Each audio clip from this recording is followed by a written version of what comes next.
यतिराजाय विवेकानन्दसूरये सच्चित्सुखस्वरूपाय स्वामिने तापहारिणे। मंचे उपविष्ट परम पूजनीय स्वामी हितकामानंदजी महाराज चरणे আমার ভক্তিপূর্ণ প্রণাম নিবেদন করছি। শ্রদ্ধেয় ডাক্তার অরিন্দম গাঙ্গুলি মহাশয় আমার যথাযোগ্য শ্রদ্ধাপূর্ণ নমস্কার নিবেদন করছি। এছাড়া এই যে যুব পরিষদের উত্তর পূর্বাঞ্চল ভাব প্রচার পরিষদের অন্তর্গত যুব পরিষদের যাচ্ছে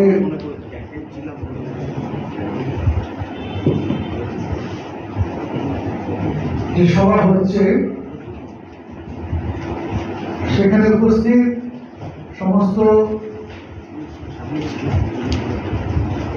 আমাদের ভাব প্রচার পরিষদের আহ্বায়ক এবং উত্তর পূর্বাঞ্চল একের যুগ্ম ভাইস প্রেসিডেন্ট এবং যুব পরিষদের কনভেনার এবং জয়েন্ট কনভেনার, এছাড়া আমাদের তাদেরকে আমার যথাযোগ্য শ্রদ্ধা নমস্কার জানাচ্ছি। এছাড়া যুব পরিষদের কনভেনার, জয়েন্ট কনভেনার এবং সামনে বিভিন্ন আশ্রম থেকে আগত যুব প্রতিনিধি, তাদের আমার আন্তরিক শুভেচ্ছা, প্রাণ ভরা ভালোবাসা জানাচ্ছি।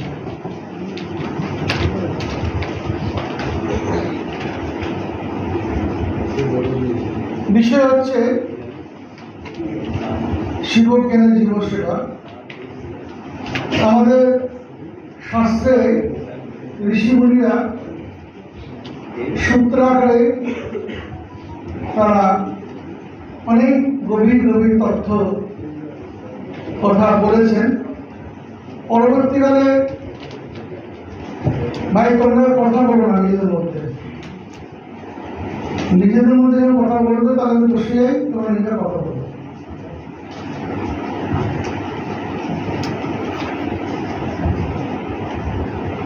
তো সূত্রাকারে তাদেরকে খেয়ে হারিয়ে যায়। সূত্রাকারে তার সংস্কৃতিতে স্তোত্র বা মন্ত্র লিখে গেছেন, সেটাই পরবর্তীকালে যারা টিকাকার বিশদভাবে তা ব্যাখ্যা করেছেন। সেরকমই শ্রীরামকৃষ্ণের এরকম কিছু কিছু উক্তি ছিল, যত মত তত পথ। শিবজ্ঞানে জীবসেবা, এই শিবজ্ঞানের জীবসেবা এটাই একদিন ঠাকুর নিজের ঘরের মধ্যে বসে খুব উচ্চভাবে আরম্ভ হয়েছেন।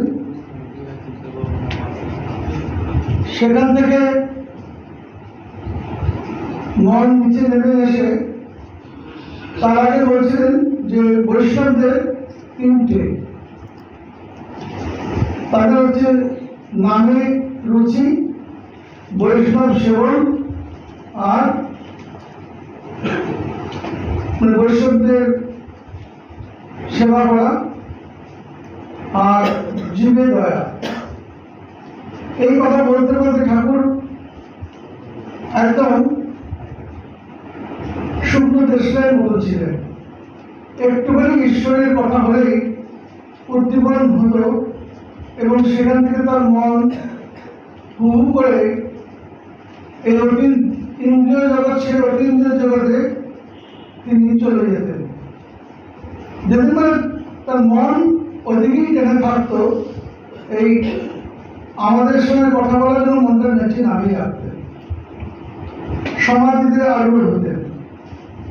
এবং এই সমাধিটাকে পরীক্ষা করা আমাদের ডক্টর মহেন্দ্র সরকার তিনি পরীক্ষা করে দেখেছেন, স্টেটে পরীক্ষা করে দেখেছেন নাকে হাত দিয়ে দেখেছেন, মৃত ব্যক্তির মতন তিনি বসে আছেন। এমনকি চোখে আঙুল দিয়ে দেখেছেন সেখানে মনে নড়ছে না। তো এই অবস্থায় যখন নিচে নেমে এসছেন তখন বলছেন থুর থুর করছেন, জীবে দয়া কিরে বল শিব জ্ঞানী জীব সেবা। সেদিন অনেক মানুষই উপস্থিত ছিল সেখানে, নরেন্দ্র সেখানে উপস্থিত ছিলেন। তার খুব কথাটা মনে দাগ কাটল। বললো যে আজ এক নতুন কথা শুনলাম, প্রভু কোনদিন যদি দিন দেয় তাহলে ঠাকুরের কথা প্রচার করবেন। একটি প্রশ্ন নিয়ে তিনি ঠাকুরের কাছে এসেছিলেন, ভগবান কি আছেন, ঈশ্বর কি আছেন, তাকে কি দেখা যায়? কেউ তাকে উত্তর দিতে পারেনি। একমাত্র শ্রীরামকৃষ্ণদেব বলেছেন, দেখেছি কি রে, তুমি যদি চাস তোকে দেখাতে পারি। তো এই আরেকটি ঠাকুরের কাছে শুনলেন শিব জ্ঞানী জীব সেবা। এই শ্রীরামকৃষ্ণদেব শুধু মুখে বললেন না, আমাদের সঙ্গে যে প্রতিষ্ঠা তা স্বয়ং শ্রীরামকৃষ্ণদেব করে গেছেন। হয়তো সেটা একসঙ্গে করে দিতে পারেননি, কিন্তু মাকে বলেছিলেন যে আমার ইচ্ছা ছিল এদেরকে একত্রে একসঙ্গে বেঁধে রাখি। সেটা তিনি মাকে আক্ষেপ করে বলেছিলেন শেষ সময়। তো সেই ঠাকুর হলেন আমাদের প্রতিষ্ঠাতা। ঠাকুর যখন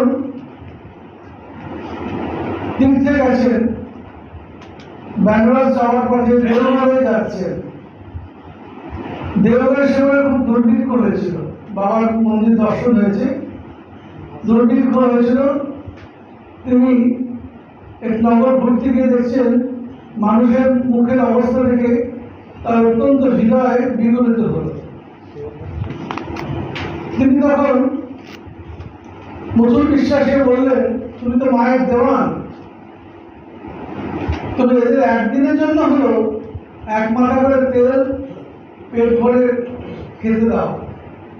দেখে বস্ত্রগুলো ছিন্ন ভিন্ন হয়ে গেছিল আর বস্ত্র দিতে বলেছিলেন।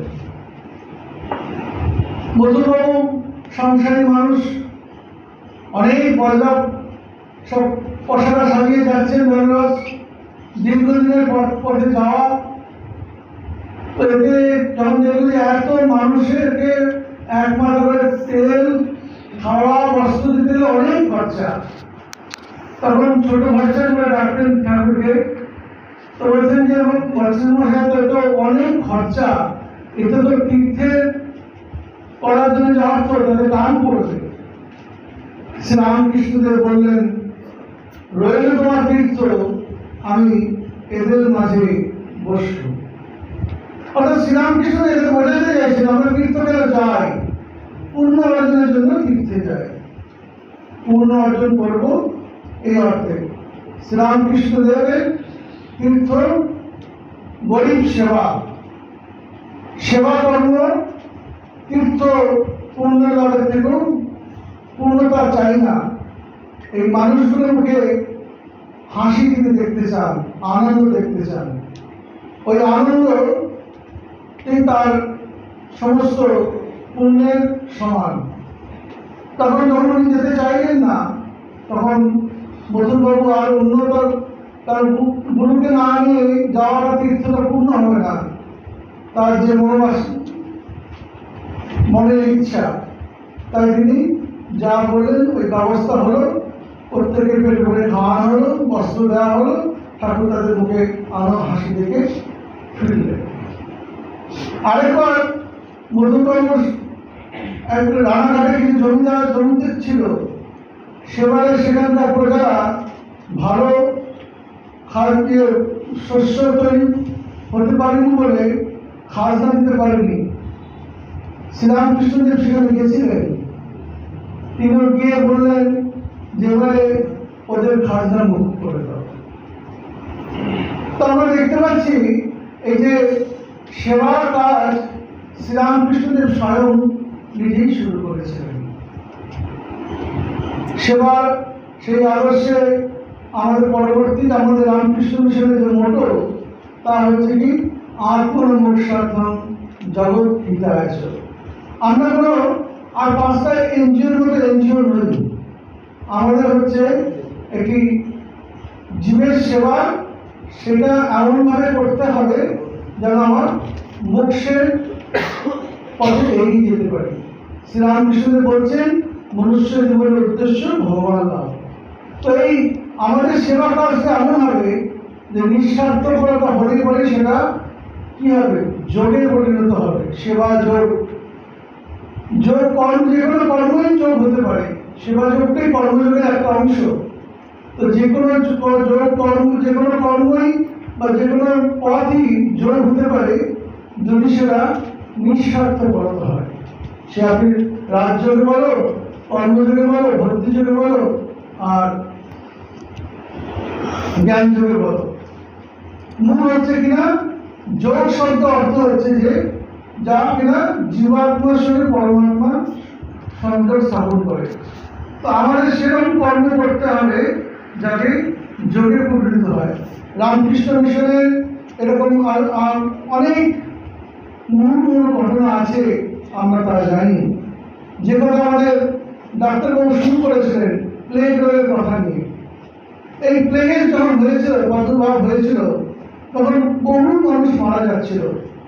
কিন্তু নিজের জায়গাটা যে পরিষ্কার করে রাখা যায় সেটা তারা কেউই করতো না। এই কাজের গতি হলেন স্বয়ং সিস্টার নিবেদিতা। স্বামী নিবেদিতা সেই কাজে গতি হলেন। স্বামীজি তাদের এই ইয়াং গ্রুপকে, তখন তো সবাই তারই সম্পর্কে সবাই ইয়াং গ্রুপকে বললেন, এবং সেখানে তার শিষ্য ছিলেন সদানন্দ। স্বামী সদানন্দের এবং সিস্টার নিবেদিতার নেতৃত্বে সকলেই নামলো সেই পরিষ্কার কার্যে। যে ওই পুরো রাস্তা ঘাট ওগুলো ওনারা ঝাড় দিয়ে পরিষ্কার করা, এই ডাস্টবিন পরিষ্কার করা, এই বা রাস্তার জায়গাগুলো পরিষ্কার করা, ওরা দূর থেকে লোকেরা এই মুখে কামছেতে দেখছে, আর এই সাধু আর এই ফরেনার তারা মিলে এই কাজ করছে। ওই দেখে তখন অন্যান্যরা একটু উদ্যোগী হলো বা ইন্সপায়ার হলো, তখন তারা তার সঙ্গে হাত লাগালো। এবং প্লেগের রোগী রোগ হয়েছে, মায়ের কোলে সন্তান, মায়ের হয়েছে, সন্তান হয়েছে, নিবেদিতা গিয়ে তাদের চিকিৎসা করছেন, সেবা শুশ্রূষা করছেন। মা মারা গেল, সেই মৃত সন্তানটিকে মায়ের কোল থেকে নিয়ে নিজে মায়ের মতন তাকে করে নিচ্ছেন। এই আমরা দেখেছি এই সেবা কাজ দেখেছি অখণ্ডানন্দজি কাছ থেকে। স্বামীজি বলছেন ওয়াই গুরুদিকে ভাবে, তিনি সারগাছি গিয়ে দেখলেন একটি মেয়ে, ছোট্ট বালিকা, জীবনাবস্থ, তার কাছে হয়তো তখনকার দিনে 10 পয়সা মতো পয়সা ছিল। তার বাড়িতে যে ভাতের হাঁড়িটা কিনতে গেছিল, সেখান থেকে কিনতে গিয়ে আনার সময় সেটা হাত থেকে পড়ে গিয়ে ভেঙে গেছে। আর বলে কি করে রান্না করলে কান্নাকাটি করছে। মারা গেলেন, তার পকেটে তখন তার কাছে কত পয়সা ছিল বলতে পারবো সঠিক, মহারাজের পকেটে তখন 10 পয়সা ছিল সম্মান হিসেবে, তখন তো 10। তো সেটাই দিয়ে মহারাজ 4 আনা 6 আনা দিয়ে ওই হাঁড়িটা কিনে তাকে দিল। সেইটা দেখে বাকি ছোট ছোট ছেলেরা পিলপিল করে ছুটে গেল মহারাজের কাছে, যে তারাও তার কাছে চাইছে দুর্ভিক্ষ। তো কি করবে, মহারাজ যা ছিল তাদের দিয়ে মুড়ি টুড়ি কিনে তাদেরকে কিছু দিতে হল। মহারাজ নিঃসম্ভব। এই অবস্থা দেখে তিনি তীর্থ করেছিলেন। ওই সারগাছির এই অবস্থা দেখে তিনি থেমে গেলেন, না এখান থেকেই ঠাকুরের সেবা কাজ শুরু করব। এবং তিনি সেই মহল্লা গ্রামে এদের নিজের হাতে এই সেবা কাজ শুরু করলেন। যে যা দেখে স্বামীজি এত খুশি হয়েছিলেন, তার জন্য তাকে তার এই সেবা কাজের জন্য তিনি টাকা পাঠিয়েছিলেন। কর্মফুলে আমাদের যে ব্যানার আছে, এবং কর্মফুলে বেনারসে মহাপুরুষ মহারাজকে স্বামীজি পাঠিয়েছিলেন যে তুমি ওখানে বাবার সেবা করো। মানে ওখানে এই কারণে বলেছেন যে ওখানে একটা আশ্রম করতে বলেছেন। একজনের কাছে একজন 500 টাকা করে মহারাজ স্বামীজিকে দিয়েছিলেন। তো স্বামীজিকে ছেড়ে মহাপুরুষ মহারাজ যেতে চাইছিলেন না। তখন মহারাজকে বললেন, স্বামীজি বললেন, তুমি কি আমাকে মিথ্যাবাদী করবে? তো মহাপুরুষ মহারাজ গেলেন। এখন ওখানে গিয়ে ওনারা দেখলেন যে বহু মানুষের কুষ্ঠ রোগী হচ্ছে, তাদের দেখার কেউ নেই। এই সাধুরা গিয়ে সেই কুষ্ঠ রোগীদেরকে নিজের হাতে নিয়ে এসে নিজে ড্রেসিং করাতেন। ওইখান থেকে আস্তে আস্তে একটি এখন বড় দাতব্য চিকিৎসালয় হয়েছে, হসপিটাল হয়েছে। নিজের হাতে করে ওনারা পরিষ্কার করা, ড্রেসিং করা, মেডিসিন দেওয়া, এইগুলো তারা শুরু করবে। সেই থেকে ওই আশ্রমকে এখনো রামকৃষ্ণ সেবাশ্রম বলে যখন আছে, লোকে চেনে কৌরিক আশ্রম। কৌরিক মানে হচ্ছে কুষ্ঠরোগ, এটা হচ্ছে কুষ্ঠদের আশ্রম, কুষ্ঠ রোগীদের। এই কৌরিক আশ্রম বলে এখন বিখ্যাত। তো আমাদের একটি মহারাজ ছিলেন বনবিহারী মহারাজ। তিনি এই ড্রেসিং কাজ করতেন এবং তাকে তার গুরু বলেছিলেন, সম্ভবত মহাপুরুষ মহারাজ চালাচ্ছিলেন মহারাজ, বনবিহারী মহারাজ, বনবিহারী মহারাজ মহাপুরুষ মহারাজ চালাচ্ছিলেন। হ্যাঁ, অবশ্যই বনবিহারী মহারাজ মহাপুরুষ মহারাজের তিনি শিষ্য ছিলেন।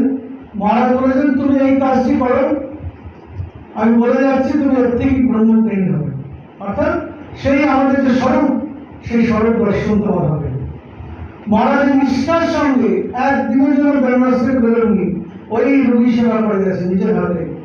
শেষ বয়সে তিনি আর পারতেন না, তাকে একটা গাড়ি করে নিয়ে ওই ক্যাম্পাস পুরো ঘুরিয়ে দেখানো হতো।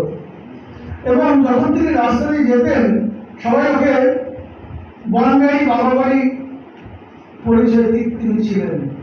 সেই বনবিহারী বাবাকে যদি যতই ডাক্তার দেখো, বনবিহারী বাবা যদি আমাদের ছুঁয়ে দেয়, আমরা ভালো হয়ে যাবো।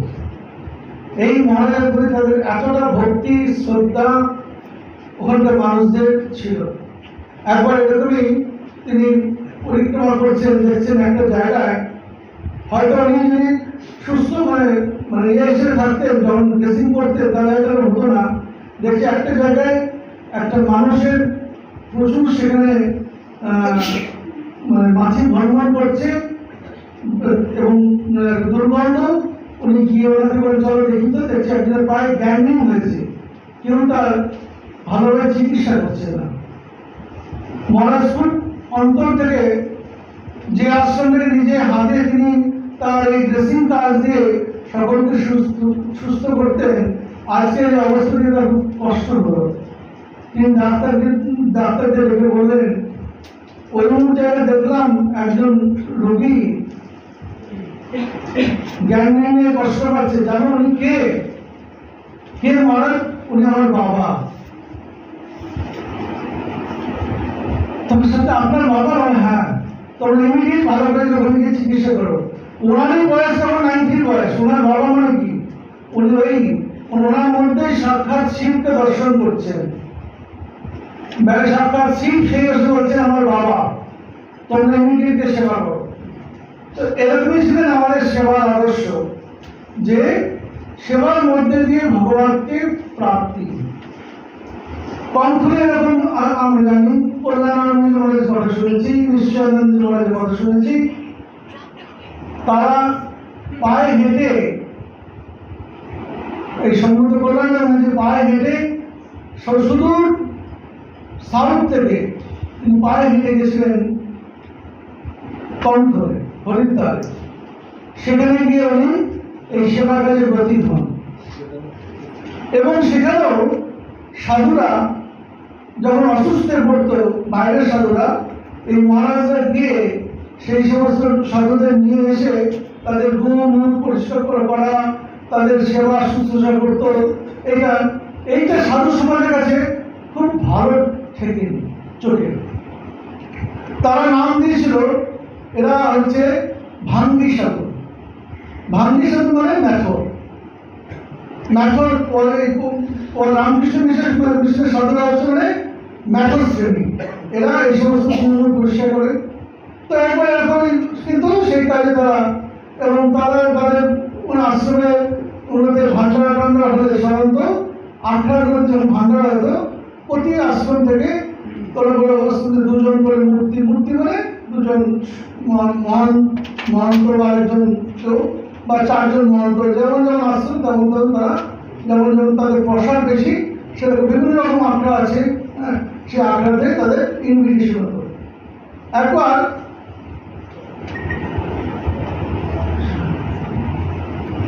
গিরি নামটা মনে আছে? ওই একজন গিরি মহারাজ এসেছিলেন, যেখানে যার এতে ধনরাজগিরি, হ্যাঁ ধনরাজগিরি, ঠিক ধনরাজগিরি মহারাজ এসেছে। খুব নাম করা একজন মহামণ্ডলের তিনি মানে প্রতিষ্ঠিত একজন, এবং তার উচ্চকোটির মানুষ ছিলেন। তো তিনি এসছেন সেই মণ্ডলেতে, সব আখড়া থেকে সাধুদের নিমন্ত্রণ হয়েছে।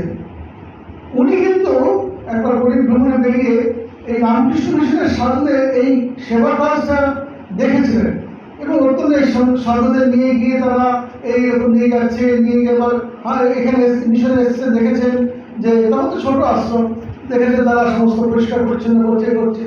উনি খুব ইমপ্রেস হয়েছিলেন। উনি সেদিন খুঁজছেন, এই তখন তো অল্প কয়েকজন সাধু দোকানে এই মহারাজের মুখগুলো তার চোখের ছিল। উনি খুঁজছেন এই কল্যাণানন্দজি নিশ্চয়কে খুঁজছেন যে এরা কোথায়, এত সব সাধু এসছে, এদের দেখতে পাচ্ছি না।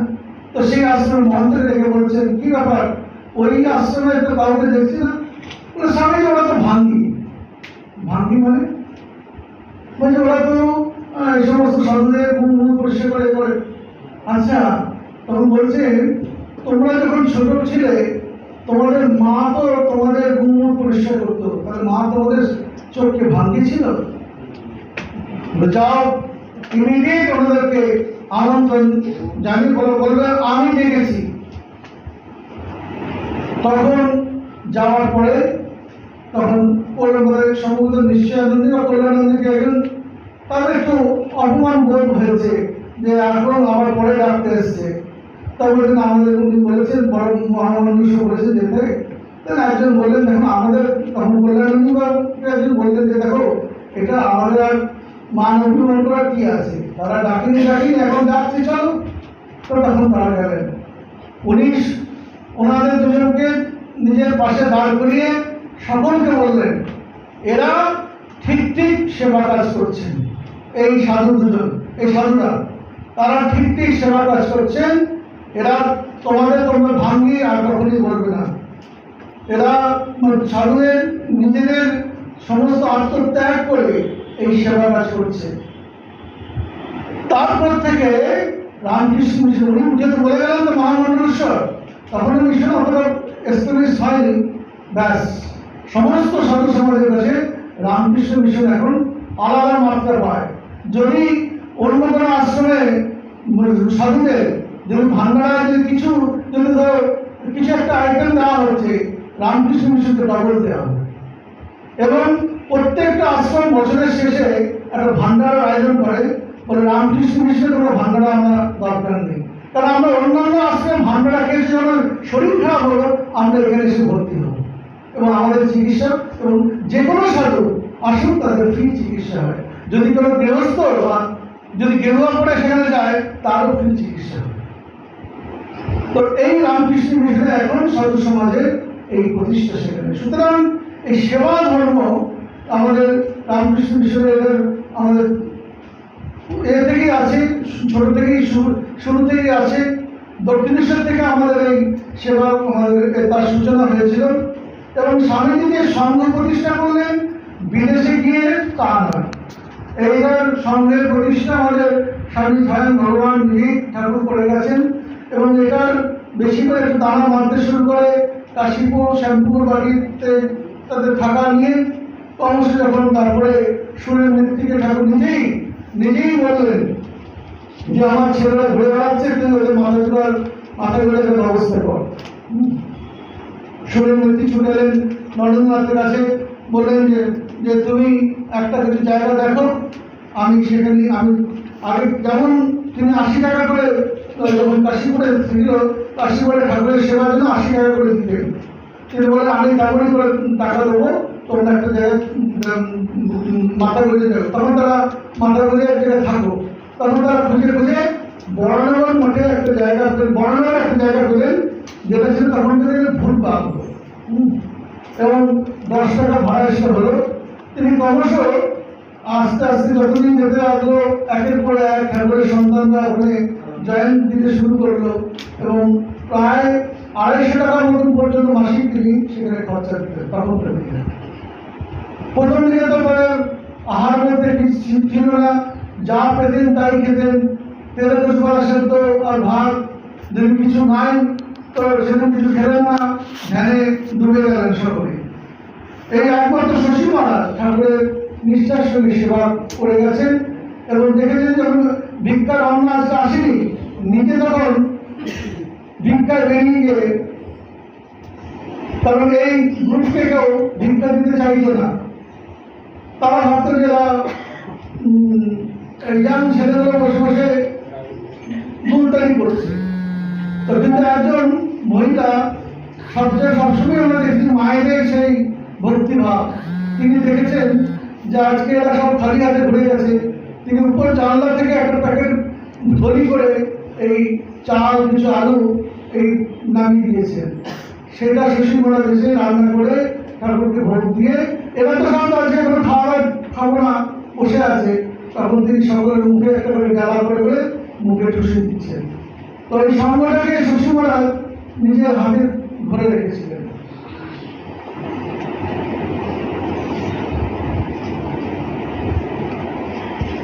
যখন ঠাকুরের সাধনা শেষ হলো, তখন জগৎজননী তাকে বুঝিয়ে দিলেন যে তুমি অবতার, তোমাকে জগতে এই কাজ করতে হবে। কতগুলি কাজের মধ্যে যেটা বললাম যে যতমত তপপথ এবং এই সেবা কাজ। তো এই যুগে পৃথিবীর মানুষকে অবলম্বন করতে হবে, কর্মযোগের প্রচার করতে হবে, এবং অন্যান্য যোগগুলি থাকবে, তবে কর্মযোগ তাদের মধ্যে প্রধান যোগ হবে। তোমার নিজের জীবনে সেসব উদারভাব স্মরণ করিয়ে দিয়ে জগৎকে শিক্ষা দিতে হবে। তো এই ত্যাগ সেবা আমাদের যে কথা, এটাই হচ্ছে আমাদের যে শিবজ্ঞানের জীবসেবা। এই শিবজ্ঞানের জীবসেবা যে আমরা আজকে যে বিষয়টি শুরু করেছিলাম, যে আমরা মানুষের মধ্যে দেবত্বকে দেখব, তাদের মধ্যে যে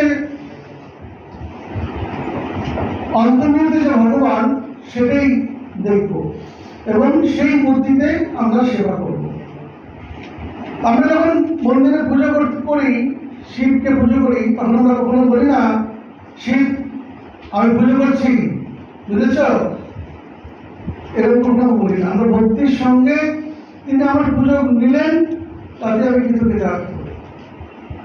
তাই আমরা যদি প্রত্যেকটা মানুষের মধ্যে শিব জ্ঞানে তাদের সেবা করি, তাহলে আমাদের কর্মটা হয়ে যাবে পূজায় রূপান্তরিত হবে, এবং যখন পূজায় রূপান্তরিত হবে তখন আমাদের কাজটা নিঃস্বার্থপরতার মধ্যেই পড়বে, কারণ তিনি আমাদের কাছে এসেছেন, সেবাটা নিয়েছেন বলে আমি ধন্য হলাম।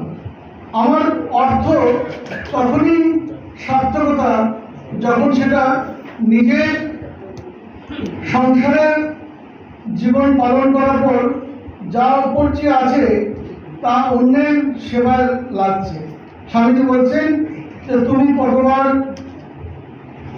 তুমি গঙ্গা স্নান করলে, কতবার তুমি মন্দিরে গেলে, এটা আমাদের একটা মৌলিক চিন্তার মধ্যে একটা স্বচ্ছতা আনে পূজা পাঠের মধ্যে দিয়ে, কিন্তু এটাই আধ্যাত্মিকতা নয়।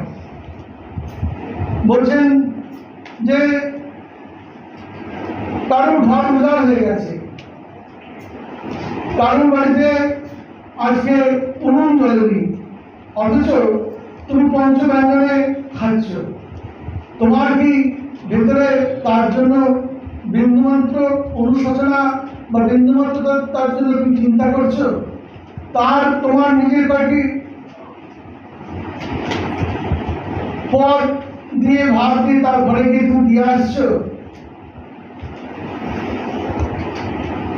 যারা দুস্থ তাদের পাশে গিয়ে দাঁড়াচ্ছ? যদি আমরা এই পরের দুর্দশা অবস্থায় আমরা যদি নিজেরা গিয়ে দাঁড়াই, সেবা কাজ করি, তাহলে ওনার ভাষায় আধ্যাত্মিকতার যে সেই ভাব থাকে, প্রথম ধাপে আমি গিয়ে দাঁড়ালাম যে আমি আমার হৃদয়ের দ্বারটা একটু খুলেছি। একজন স্বামীজিকে বলেছিল, আমি জপ ধ্যান করি কিন্তু আমার মন কিছুতেই বসছে না।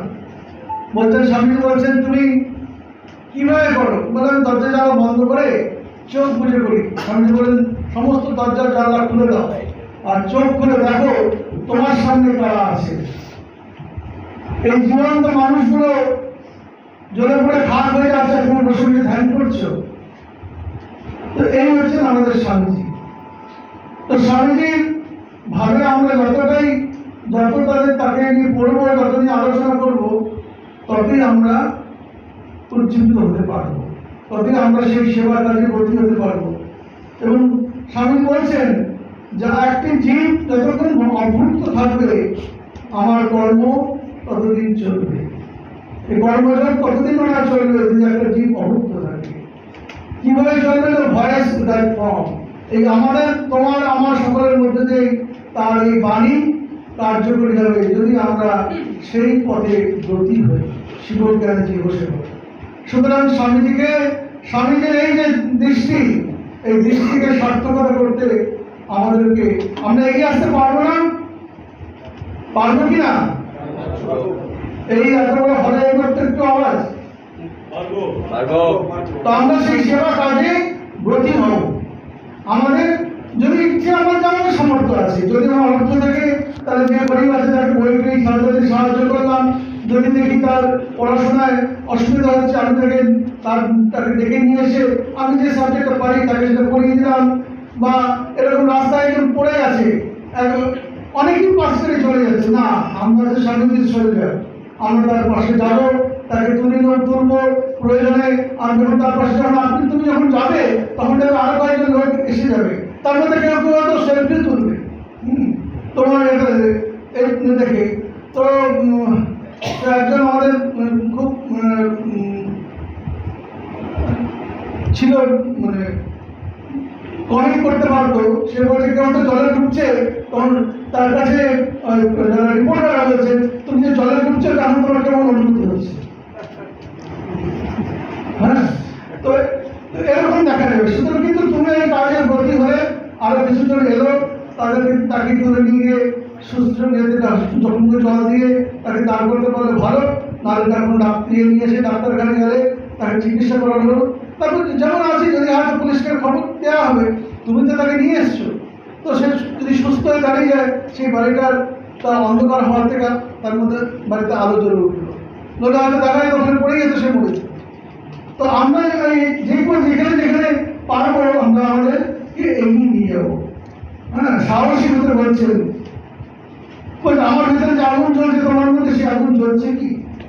তো এই সমাজে এই সেবার প্রকল্পে আমরা শিবজ্ঞানে জীব সেবা, এই কাজ এটাই দিয়ে আমরা একমাত্র সত্যি সত্যি আমরাও প্রমুখ হয়ে যেতে পারি, যদি সেই বনবিহারী মহারাজের মতো যদি আমরা নিঃস্বার্থভাবে সেই কাজ করি। এবং শ্রীরামকৃষ্ণদেব নিজেই এই যে নরেন যে এত ডাকছেন, এদের ভিতরে নরেন বলে দেখতেন না বা রাখাল বলে দেখতেন না, এদের ভিতরে সাক্ষাৎ নারায়ণ বসে আছেন নারায়ণ অর্থাৎ আমাদের ভেতরে যে দেবত্ব, সেই নারায়ণকে তিনি দেখতে বলছেন, যখন সেটা দেখতে পারবো না তোদের থেকে মুখ ঘুরে তাকাবো না। সুতরাং সকলের মধ্যে আমরা যদি নারায়ণকে দেখি এবং সেই বুদ্ধিতে সেবা কাজ করি, দেখবে আমাদেরও হৃদয়ে কি ক্রমশ প্রসার হচ্ছে।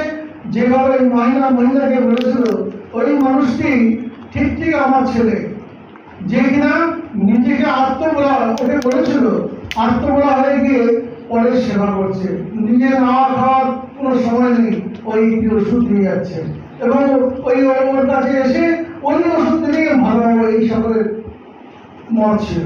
ওই জন্য এরকম পাগল, বলছে ওই আমার ছেলে, যে নিজেকে ভাবে না, পড়াতে নিজেকে উৎসর্গ করেছে, সেই হচ্ছে আমার ছেলে। এই ভারত মাতা এরকম এরকম ছোট ছোট বিভিন্ন জায়গায় তিনি খুঁজছেন এরকম সন্তান। এরকম সন্তান আছে বলেই আমাদের এই সমাজটা ভেঙে পড়ছে না, আকাশটা ভেঙে পড়ছে না। নতুবা এই আকাশ একদিন হয়তো ভেঙে পড়তো। একটি ছেলে, একটি গল্প বলে আমি শেষ করছি, যদি এটা প্রাসঙ্গিক নয়, বলছে এই আকাশের কথা আসলে বলছে একটি ছেলে তার বাড়িতে একটি উৎসব হয়েছে, সেই উৎসবটাতে দেখছে 4টে খুঁটির উপরে একটা সামিয়ানা টাঙানো আছে। তখন ওর মনে হয়েছে, বাচ্চা ছেলে নচিকেতার মতন তার মায়ের কাছে জিজ্ঞাসা করছে, মা এই আকাশ, এই সামিয়ানার তো দেখছি 4টে খুঁটো, তা আকাশটা তো বিরাট করে একটা সামিয়ানা, এই 4টে খুঁটো কোথায়? তো মা এই কাজের মুহূর্তে এখানে কি করে ছেলের প্রশ্ন কি উত্তর দেবে, ওই আমাকে ঠিক করিস না, বাহ এখান থেকে। তখন কিন্তু ছেলে ছাড়বার পাত্র নয়, সে রাস্তায় বেরিয়ে গিয়ে জিজ্ঞাসা করছে, এই খুঁটি কোথায়, কেউ এত খুঁটির উত্তর দিতে পারে না। এরকম করে হাঁটতে বাড়ি উৎসব ছেড়ে দিয়েছে, নিয়ে গ্রামের শেষ প্রান্তে এসে গেছে। সেখানে দেখছে একটা মন্দির আছে, সে মন্দিরে দেখছে একজন সন্ন্যাসী সেখানে বসে আছে ধ্যানস্থ। তখন ভাবলেন ইনি তো অনেক বাচ্চা ছিলেন, তো সাধু বাবা একটু ভয়ও পাচ্ছে, কিন্তু মনের প্রশ্ন উত্তর চাইছে, সেই জন্য সে ওখানে গিয়ে সাহস করে গিয়ে বসেছে এবং একটু সংস্কার ছিল, মন্দিরে প্রণাম করেছে। তারপর সাধু বাবা যখন তার ধ্যান থেকে উত্থিত হয়েছে, বলছে কি খোড়া, তোমার কি, তুমি কোথা থেকে এসছো, তো এরকম ব্যাপার। তখন বলে যে এই প্রশ্ন বলেছে, এই প্রশ্ন, ঠিক আছে তোমাকে আমি প্রশ্নের উত্তর কালকে দেবো, আজকে তো তুমি আর ঘরে ফিরে যেতে পারবে না, যারা নদী থেকে স্নান করে এসো।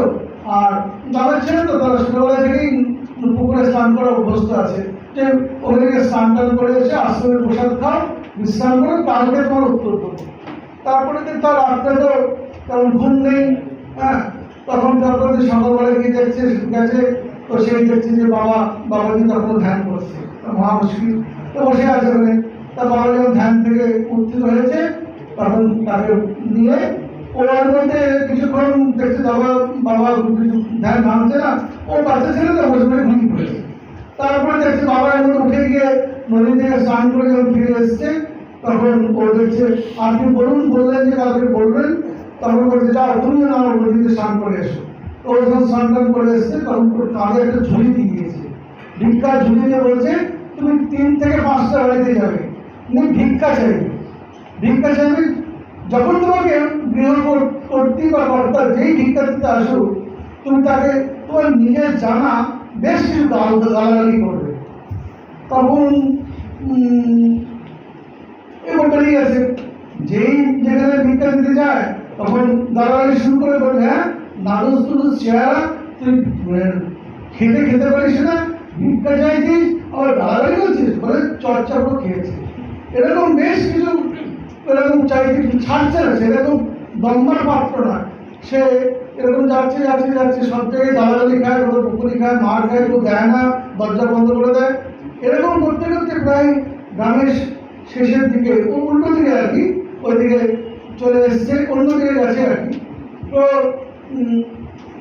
তখন কি করবে, আজকে ভিক্ষা পেলাম না, তো অন্ধকার হয়ে আসছে, তো গুরুদেব আবার কি উত্তর দেবে ভগবান। তখন আর একটা বাড়িতে গেছে, ভাবছে এটা কিছু বলবো, আলটাও দেবো না ভিক্ষা নিয়ে, কিন্তু আমার তার এটাও আছে, তাহলে তো মিথ্যাচার হয়ে যাবে। তখন ওই বাড়িতে মহিলা যে হচ্ছে একটু নারায়ণ হরি চেয়েছে, একটু দেরি হয়েছে, তারপরে কাজ করছেন, হাতের কাজ সেরে নিয়েছে, তিনি ভিক্ষা দিচ্ছে। তখন ও আবার কি বেশ আবার গালটা দিচ্ছে, হ্যাঁ গাল দিচ্ছে। তখন সে মহিলা বলছে, বাবা তুমি তো গাল দেবেই, তুমি তো গাল দেবেই, এতক্ষণ ধরে তোমাকে গাল করে রেখেছি। বলে সে চাল ডাল আলু দিল, আবার পরে গিয়ে আরো কিছু নিয়ে এসে তার থলিতে দিয়ে দিল। তার তো খুব আনন্দ। তখন আনন্দ সে ফিরে এসে সাধু বাবাকে বলছে, সাধু বাবা তো সব দেখতে পেরেছে। তখন সাধু বাবা যে কি হলো, বলে এই ব্যাপার হয়েছে, লাস্টে ইনি দিয়েছেন। তখন বলে এই মহিলাই হচ্ছে এই সমাজের একজন খুঁটি, তার উপরে যত ঝড় ঝঞ্ঝা যাই আসুক না কেন তিনি কোনো অবস্থায় চলবেন না। এরকম কিছু মানুষ আছেন যারা এই পৃথিবীতে, যাদের জন্য এই আকাশটা ভেঙে পড়ছে না, এই আকাশ তোমার যে সামনে আনা সেটা মাথা উঁচু করে আছে। এরকম কিছু সৎ আত্মত্যাগী মানুষ আছেন, যার উপরে এই গালাগালি মানে ঝড় ঝঞ্ঝা এইগুলো এলেও তারা কখনোই ভেঙে পড়বে না। এবং তার তখন ছেলেটি মনে হয়েছিল তার প্রথম ত্রুটি হচ্ছেন এই সাধু বাবা, যে কিনা এই পথ দেখিয়েছিলেন। সুতরাং আমাদের এই ত্যাগ ও সেবার কাছে কথা বলতে আরো কথা আছে, আমাদের সময় হয়ে আসছে।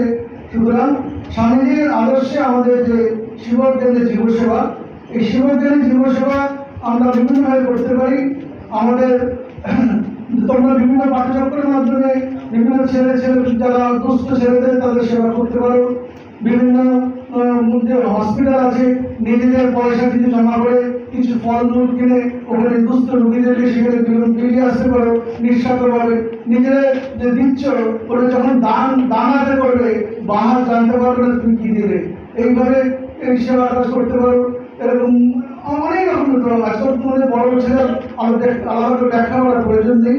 তো সুতরাং তোমরা স্বামীজির আদর্শে সেবা কাজে ব্রতী হও এবং মনে করো যে আমরা যে সেবা করছি প্রভু ভগবানের সেবা করছি, কোনো মানুষের নয়। এই মানুষ শুনে যে দেবতা আমাদের সামনে আছে তাদের সেবা করছি।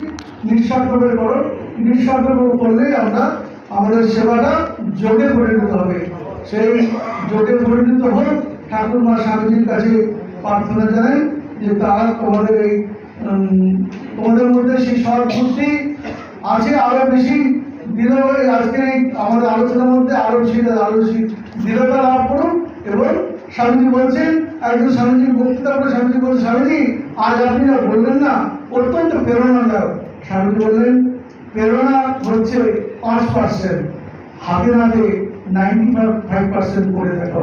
তা আমরা চাইবো তোমরা আজকে যা আমাদের আলোচনা হলো 5% তোমাদের প্রেরণা দিল, এবার তোমরা 95% নিজেরা হাতে করে দেখো, করে করো এবং নিজেদেরকে কৃতকৃতার্থ করো, স্বামীজির প্রকৃত সন্ধ্যায় হতো। এই বলে আজকে স্বামীজির অনুষ্ঠান শেষ করছি।